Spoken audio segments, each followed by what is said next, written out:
Ambulance के siren और police की गाड़ी के शोर के बीच सूर्यकांत के अपार्टमेंट के पास जिसने भी उसकी लाश को देखा वो अंदर तक सिहर गया। उसके रोंगटे खड़े हो गए।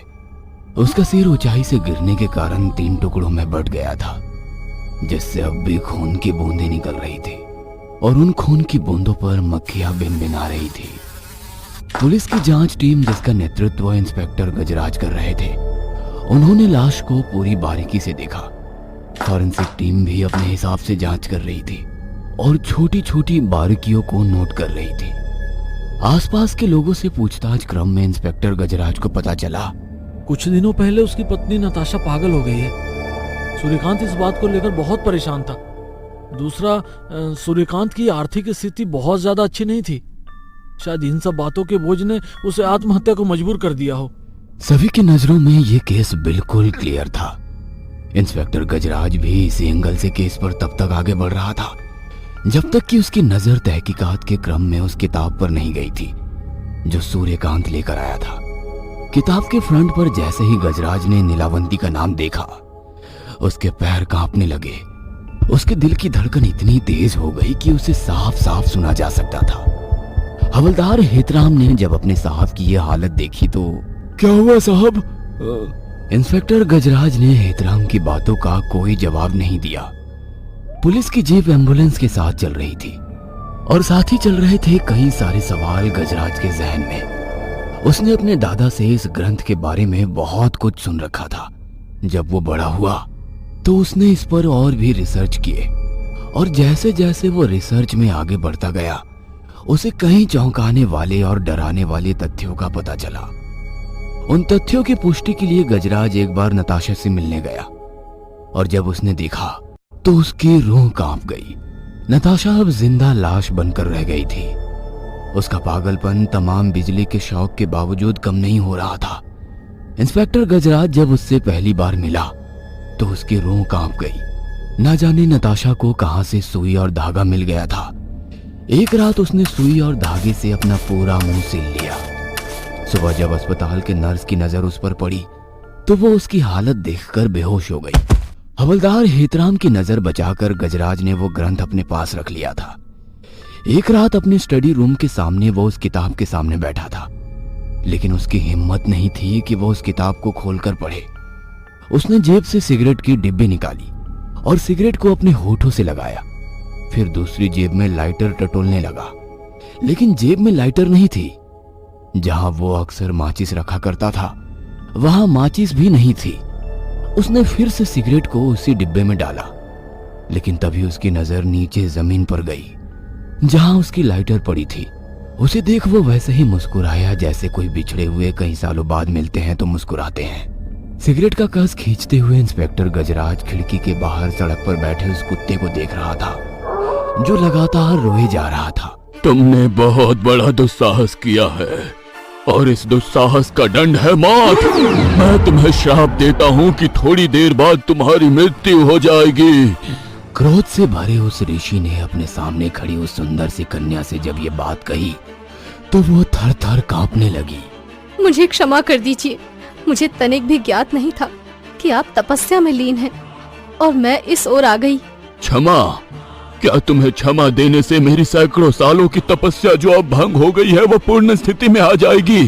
क्या तुम्हें क्षमा देने से मेरे उन प्रश्नों का उत्तर मुझे मिल जाएगा जो शायद अब हमेशा के लिए अनुत्तरित रहेंगी? नहीं, कभी नहीं। एक ऋषि की तपस्या के बीच अगर तुम्हारे जैसी यक्षिणी आ जाती है तो फिर उसकी सारी तपस्या न सिर्फ नष्ट हो जाती है बल्कि उसका पुण्य भी नष्ट हो जाता है। इसलिए अपने लिए क्षमा की प्रार्थना व्यर्थ है। मृत्यु दंड के अलावा तुम्हें कुछ नहीं मिलना चाहिए। गुरुदेव, यह सब तो भूलवश हुआ है और कहते हैं कि क्षमा करने वाले का हृदय बहुत बड़ा होता है। आप मुझे क्षमा करके इस बात को सत्य साबित करें। कन्या, मृत्यु दंड का श्राप तो मैं तुम्हें दे चुका हूँ और इसे वापस नहीं ले सकता। हाँ, लेकिन तुम्हारा फिर से जन्म होगा, लेकिन यहाँ नहीं, पृथ्वी लोक पर। अचानक वो कन्या आकाश से नीचे गिरने लगी और धरती पर स्थित एक चट्टान पर सिर के बल गिर पड़ी। उसका शरीर कई टुकड़ों में बट गया और उसने प्राण त्याग दिए। उसके शरीर के कुछ टुकड़ों को तो जंगली जानवर ने खा लिया, लेकिन एक टुकड़ा उड़कर पास के बरगद के कोटर में चला गया। कई सालों बाद उस चट्टान के पास ही स्थित एक गांव में रहने वाले वैद्य का जड़ी बूटी की तलाश में उस गांव में जाना हुआ और वहां उसे एक छोटी बच्ची के रोने की आवाज सुनाई दी। इस भयानक जंगल में बच्चे के रोने की आवाज कहां से आ रही है? आवाज की दिशा में बढ़ते हुए वो एक बहुत पुराने बरगद के पेड़ के पास पहुंचा। उस पेड़ पर कई सारे अजगर लटके हुए थे। वह बच्ची उसी पेड़ की कोटर में थी और लगातार रोए जा रही थी। वैद्य को बहुत ही आश्चर्य हुआ कि वे अजगर उस बच्ची को कोई नुकसान क्यों नहीं पहुंचा रहे। उस वैद्य ने जान पर खेलकर उस बच्ची को उस कोटर से निकाला और अपने घर ले आया। उस वैद्य की कोई संतान नहीं थी, इसलिए वह उसे अपनी संतान की तरह पालने लगा। उसने उस बच्ची का नाम रखा नीलावंती। बहुत ही सुंदर थी नीलावंती। लेकिन उस वैद्य ने नीलावंती को एक बात की हिदायत दी कि वो कभी भी उसके अलावा किसी इंसान के संपर्क में ना आए, क्योंकि इंसान से ज्यादा धोखा देने वाला प्राणी कोई नहीं है। नीलावंती ने अपने पिता की बात को सिर आंखों पर रखा। वैसे भी वह जहां रहती थी वहां जगह घनघोर वन स्थित था। इंसान वहां कभी आते ही नहीं थे या जंगली जानवरों के भय से आने का सोचते भी नहीं थे। धीरे धीरे नीलावंती बड़ी होने लगी। नीलावंती जब 5 साल की हुई तो उसके अंदर एक अद्भुत गुण आ गया था। वह जानवरों से बातें कर सकती थी। वह चींटियों की भाषा समझ सकती थी। सांप, बिच्छू, नेवले, पानी वाले जानवर हो या आकाश में उड़ने वाले पक्षी, वह सभी उसे घेर और वो उनसे बातें करती और ये बातें घंटों तक चलती। उन बातों में कभी किसी खजाने का जिक्र होता तो कभी किसी भटकती आत्मा का, तो कभी आगे आने वाले पलों की सूचना नीलावंती को मिल जाती। उसके बाबा को जब उसने इस बारे में बताया तो उन्हें बिल्कुल यकीन नहीं हुआ। एक बार जब वो जड़ी बूटी की खोज में बाहर जाने वाले थे तो उसने उन्हें रोक लिया। जब उसके बाबा ने उससे इसका कारण पूछा तो उसने बताया, आज नेवले ने उसे बताया है कि आज बहुत बारिश होने वाली है, तुम अपने बाबा को बाहर मत जाने देना।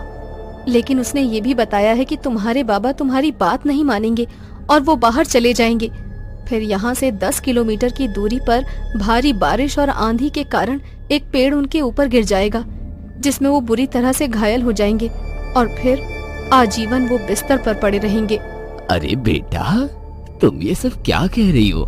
तुम देख रही हो ना बाहर कितनी तेज धूप है, कहीं से भी बारिश के आसार नहीं है। जैसा उस नेवले ने कहा वही हुआ। नीलावंती के पिता ने उसकी बात को हंसी में उड़ा लिया और वो उस दिन बाहर चले गए। और उस दिन वही हुआ, वैद्य जी बारिश और आंधी की चपेट में आ गए। समय का पहिया और भी तेजी गति से भागता चला गया। लेकिन इस बीच नीलावंती के जीवन में कई बड़े बदलाव आए। उसके बाबा का देहांत हो चुका था।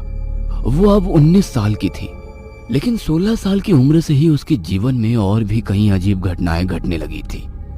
हर रात उसे ऐसा लगता कि भूत, प्रेत, पिशाच, डायन और बुरी आत्माएं उसके पास बैठी हैं और उसे घूरते हुए कह रही है, चल चल यहाँ से जंगल चल, जंगल चल, हमारे साथ चल चल।